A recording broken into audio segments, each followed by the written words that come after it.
उत्तर प्रदेश के मुजफ्फरनगर जिले के चरथावल क्षेत्र में देर रात एक दर्दनाक सड़क हादसा सामने आया है। जानकारी के अनुसार एक तेज रफ्तार एक्सयूवी कार मेरठ से बारात से लौट रही थी, तभी रास्ते में गाड़ी अनियंत्रित होकर पलटते हुए सड़क किनारे पेड़ से जा टकराई। इस हादसे में कार में सवार 2 युवक रोहित और विकास की मौके पर ही मौत हो गई, जबकि 6 अन्य युवक गंभीर रूप से घायल हो गए। सूचना मिलते ही पुलिस मौके पर पहुंची और क्षतिग्रस्त कार से घायलों को बाहर निकालकर जिला अस्पताल में भर्ती कराया। मामले की जानकारी देते हुए रविशंकर मिश्रा ने बताया कि हादसा देर रात करीब 2 बजे उस समय हुआ जब चालक ने अचानक गाड़ी मोड़ने की कोशिश की, जिससे वाहन अनियंत्रित होकर पेड़ से टकरा गया। पुलिस ने दोनों मृतकों के शवों को पोस्टमार्टम के लिए भेजते हुए मामले की जांच शुरू कर दी है।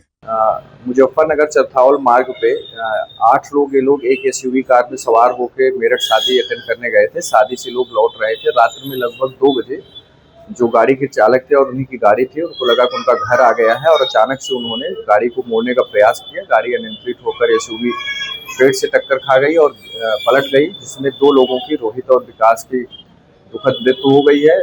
सभी घायलों को, जो अन्य 6 लोग थे, सबको तुरंत पुलिस द्वारा उपचार के लिए यहाँ ले आया गया जिला अस्पताल में और यहाँ इनकी स्थिति ठीक है। मेरी डॉक्टर से बात हो गई है और घायलों से बात हुई है, उपचार कराया जा रहा है। बाकी लोग ठीक हैं, इसमें से एक व्यक्ति का प्राइवेट में भी इलाज चल रहा है और ये घटना गाड़ी के अनियंत्रित होने के कारण हुई और जो घायल हैं साथ में बैठे थे, उनका ये भी कहना था कि जो उसका व्हील अलाइनमेंट था वो भी शायद गड़बड़ हो गया था। इस संबंध में विस्तृत जांच की जा रही है। उत्तर प्रदेश के मुजफ्फरनगर में वरिष्ठ पुलिस अधीक्षक संजय कुमार वर्मा ने पुलिस लाइन स्थित पुलिस कैफे का निरीक्षण किया। इस दौरान उन्होंने कैफे में तैयार हो रहे भोजन, साफ सफाई और अन्य व्यवस्थाओं का बारीकी से जायजा लिया। एसएसपी ने पुलिस कर्मियों को दिए जा रहे खाने की गुणवत्ता के बारे में जानकारी लेते हुए संबंधित अधिकारियों को निर्देश दिए कि भोजन की गुणवत्ता और स्वच्छता का विशेष ध्यान रखा जाए। उन्होंने कहा कि पुलिस कर्मी दिन रात जनता की सेवा में लगे रहते हैं, इसलिए उनके लिए बेहतर भोजन और साफ सुथरी व्यवस्था सुनिश्चित करना बेहद जरूरी है। निरीक्षण के दौरान एसएसपी ने कैफे संचालकों को स्पष्ट निर्देश दिए कि खाने की गुणवत्ता से किसी भी प्रकार का समझौता न किया जाए और समय समय पर इसकी नियमित जांच होती रहे। इस मौके पर पुलिस लाइन के अधिकारी और कर्मचारी भी मौजूद रहे। पुलिस कार्यालय के जितने भी आज ऑफिसेस थी, उनमें सब में जानबूझ के रैंडम चेकिंग कराई गई है ताकि लोग अपने काम कर रहे हैं कि नहीं काम कर रहे हैं। साथ ही साथ एक कैंटीन बनाई गई है, उसमें किस गुणवत्ता के भोजन बन रहे हैं, जो हमारे कर्मचारियों को उनके स्वास्थ्य के प्रति सही है कि नहीं है, सही है, इसको भी चेक कराया गया था और हम लोगों ने स्वयं उसको चेक करके जो है उसका परीक्षण किया है। और साथ ही साथ सभी को निर्देश दिया गया है कि सभी लोग अपने समय से काम करें और किसी भी व्यक्ति का जो कि यहाँ पर अपना एप्लीकेशन लेके आता है या कोई भी समस्या लेके आता है, उसकी सुनवाई समय से हो। साथ ही साथ किसी टेबल पर जाता है वो, तो उसकी कायदे से उसके साथ बिहेवियर किया जाए और उसके समस्या का निस्तारण करने का तत्काल प्रभाव से प्रयास किया जाए और किसी प्रकार का लाल फीताशाही का उसमें क्रम ना रहे। साथ ही साथ इसमें यह भी बताया गया है कि लोग अनुशासन में रहते हुए सभी कार्यों का सही समय पर संपादन करें। उत्तर प्रदेश के मुजफ्फरनगर जिले के बुढ़ाना कस्बे में इन दिनों मशहूर बॉलीवुड अभिनेता नवाजुद्दीन सिद्दीकी अपने पैतृक गांव पहुंचे हुए हैं। इस दौरान उन्होंने बुढ़ाना तहसील पहुंचकर करीब 56 बीघा कृषि भूमि की रजिस्ट्री कराई है। बताया जा रहा है कि इस जमीन की कीमत लगभग 10 करोड़ रुपए है। जानकारी के अनुसार यह जमीन उन्होंने कुछ समय पहले खरीद ली थी, लेकिन व्यस्तता के कारण इसकी रजिस्ट्री नहीं हो पाई थी। गांव आने पर उन्होंने इस प्रक्रिया को पूरा कराया। तहसील में नवाजुद्दीन सिद्दीकी के पहुंचने की खबर मिलते ही उनके पुराने दोस्त और प्रशंसकों की भीड़ जुट गई। मीडिया से बातचीत में अभिनेता ने बताया कि जल्द ही उनकी 4 से 5 फिल्में रिलीज होने वाली हैं। उन्होंने कहा कि गांव आकर उन्हें हमेशा सुकून मिलता है और बचपन के दोस्तों से मिलकर बेहद खुशी होती है। थोड़ा जमीन का मामला था, बस वो हो गया और अच्छे से हो गया। और क्या, मैंने तो देखी नहीं और मैं तो यहाँ पे आया हुआ हूँ गांव में। मेरी जो फिल्में आ रही हैं, अभी 4-5 फिल्में हैं, तो देखते हैं कब रिलीज होंगी। हमेशा अच्छा लगता है और यहाँ के ऑफ कोर्स मेरा घर है, बड़ा अच्छा लगता है। सारे लोग बहुत प्यार देते हैं, तो उनको देख के पहचानने में थोड़ा सा प्रॉब्लम होती है, लेकिन जब पहचान जाता हूँ तो बड़ा मजा आता है। पंकज कुमार ज्ञान 56 बीघे का, वो भी 10 करोड़। बुढ़ाना बंगल 2 दिन हो गया। उत्तर प्रदेश के मुजफ्फरनगर जिले के शेरनगर गांव के निवासी राहुल सैनी ने वरिष्ठ पुलिस अधीक्षक से मिलकर हमलावरों की गिरफ्तारी की मांग की है। पीड़ित का आरोप है कि 4 लोगों ने उसके मामा के बेटे शुभम पर धारदार हथियारों से हमला कर उसे गंभीर रूप से घायल कर दिया।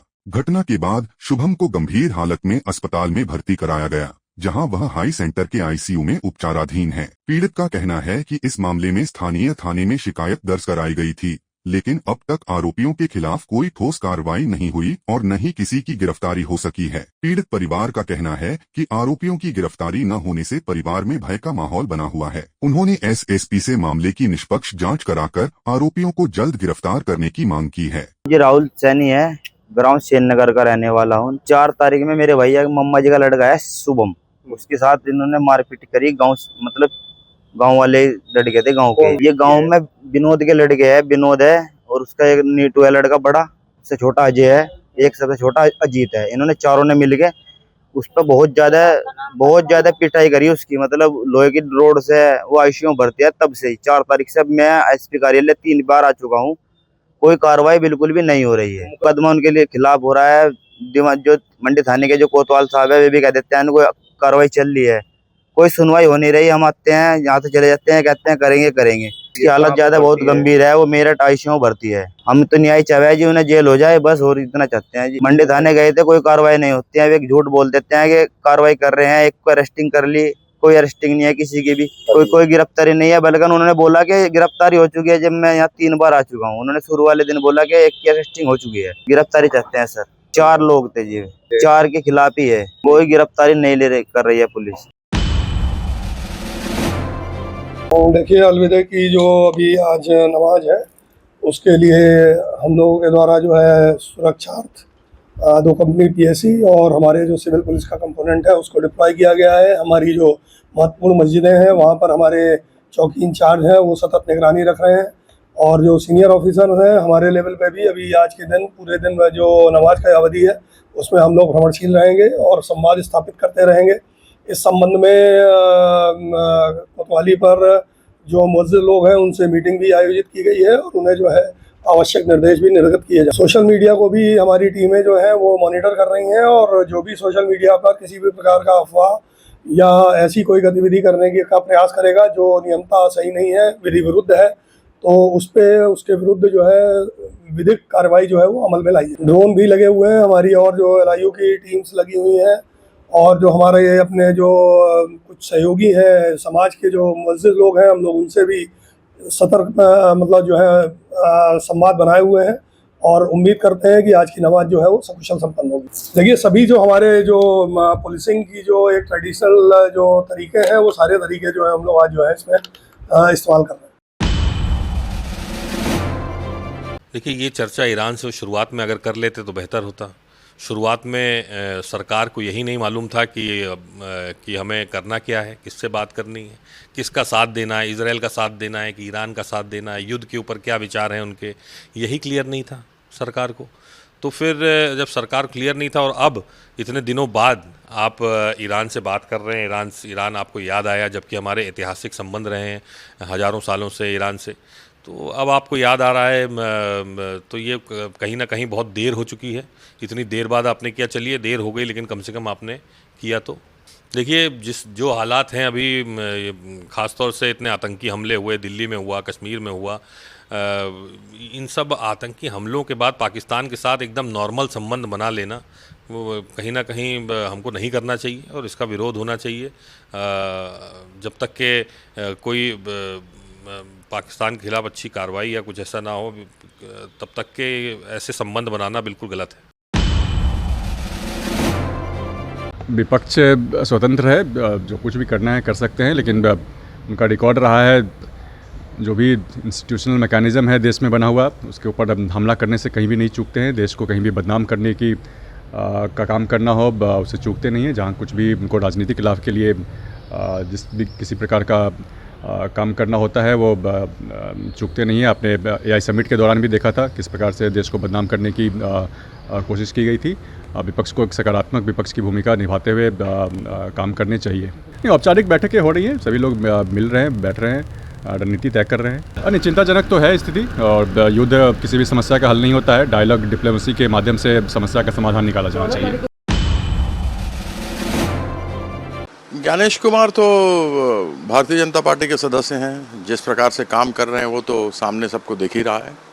और हाँ, महाभियोग आवश्यक है, और जिस समय बंगाल के चुनाव की चर्चा नहीं थी तब से हम इस विषय पर बात कर रहे हैं, क्योंकि उन्होंने महाराष्ट्र, हरियाणा, बिहार सब जगह पे 2 नंबर का काम किया है। और ऐसे में व्यक्ति को सुप्रीम कोर्ट के आदेश मिलने के बाद भी ढिठाई दिखा रहा है, थिथराई दिखा रहा है, तो उसके लिए तो उसको कम से कम पता तो लगना चाहिए। 200 लोग के लगभग साइन हो गए हैं और भी हो रहे हैं।